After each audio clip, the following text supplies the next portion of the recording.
the Napleton Sports Desk with Sports Director Scott Lever. Fred VanVleet's sensational 54-point game last night has sparked more talk about him being an NBA All-Star this season. That's if the NBA has an All-Star game.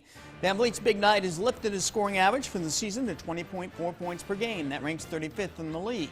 He's also averaging more than 6 assists per game, and he's become one of the top defensive guards in the NBA. So he's certainly deserving of All-Star status.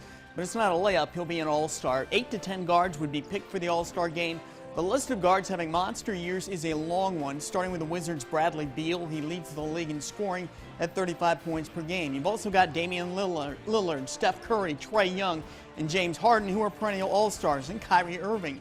And other guards having big years include Russell Westbrook, Jaylen Brown, Colin Sexton, Donovan Mitchell, De'Aaron Fox, Devin Booker, and the Bulls' Zach LaVine. If VanVleet is not named an All-Star, at the very least, he should be put in the three-point contest. If going 11 of 14 from deep last night didn't underscore his status as an elite shooter, nothing will. With all VanVleet has accomplished, he has cemented himself as the GOAT of Rockford basketball, the greatest of all time. He might also be the GOAT of Rockford athletes, period. At the end of the last century, in 1999, I put together my list of Rockford's 50 greatest athletes of all time. Number 1 on my list was figure skater Janet Lynn. She competed in a pair of Olympics and won a bronze. She was also a 5-time U.S. champion.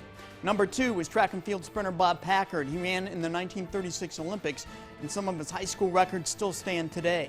Number 3 was quarterback Lawrence Walquist. He started at the University of Illinois from 1918 through 1921 and played quarterback for some of George Halas's best Bears teams. And number 5 was boxer Sammy Mandel. He was the world lightweight champion for 4 years, from 1926 through 1930. That's a very impressive top 5. VanVleet could rightfully take his spot somewhere in that group, depending on how much emphasis you place on each sport and each achievement. If he doesn't belong in that top 5, he's close, and at age 26, he is far from finished raking up accomplishments. That's my take. We'll be right back.